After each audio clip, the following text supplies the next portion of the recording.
iyong buhay, buong buhay, para kay Edita. At ganoon din naman ikaw, Edita, ialay mo ang iyong buong buhay na punong-puno ng pag-ibig para kay Rian. Ano, sana siya maging mabait sa asawa niya. Diba? Lakas kasi topak nito eh.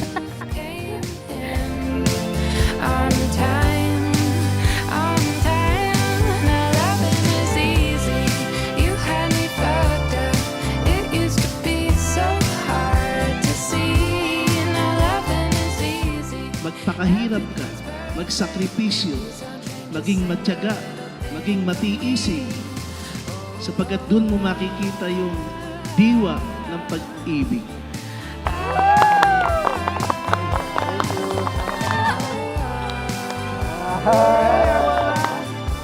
Payaman pala. Ayos ah.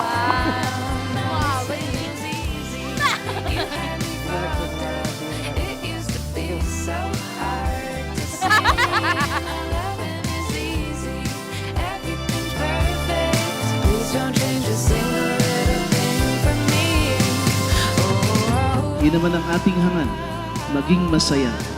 Ang mga mag-asawang naging masaya ay yung mga nanatili sa kabila ng lahat ng pagsubok. Kaya kayong dalawa ay nandirito, hindi lang kayo magtitipanan o hindi pababanalin ng Panginoon ang inyong pagsasama.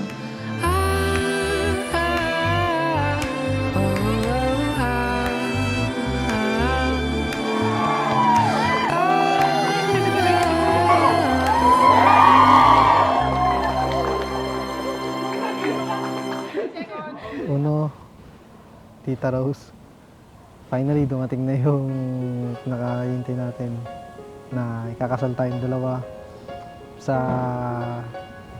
simbahan na una nating nakita, hindi natin pinakawalan.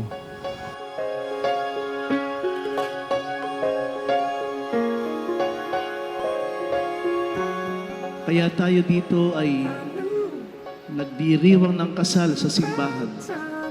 Kayo ay nandito sa altar upang matuto sa pag-ibig ng Diyos. Isang pag-ibig na inaalay ang buhay para sa Kanyang minamahal.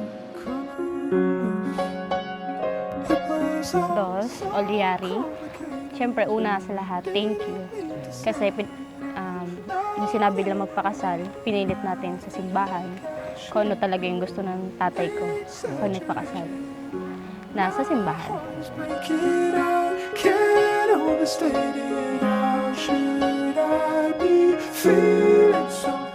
Thank you, siyempre, sa unang-una kasi pinanindigan mo kung ano yung kailangan kong panindigan sa akin. Tapos thank you, kasi simula nung nakilala kita, hindi ko na naramdaman yung lungkot. Nagbago yung buhay ko. Feel like I'm finally me. Liari Edita, maging banal kayo sa inyong pagiging mag-asawa. At kaming nandirito ay magdadasal para sa inyo na nawa, makayanan ninyo ito, magawa niyo ito, maging matatag kayo sa inyong pag-asawa. Tata, yung bunso mo ikakasal na. Meron ulit ikakasal sa pamilya after 5 years. Naramdaman ko yung tunay na pagmamahal na dapat kong maramdaman. Siyempre, thank you and love you.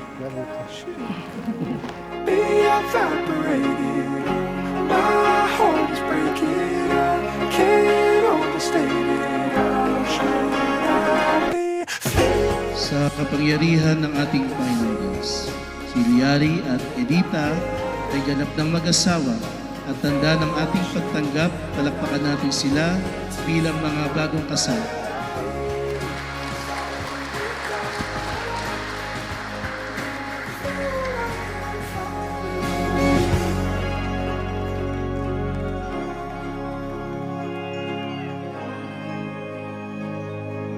Yari, tanda ng iyong pagmamahal kay Edita, siya ngayon ay iyong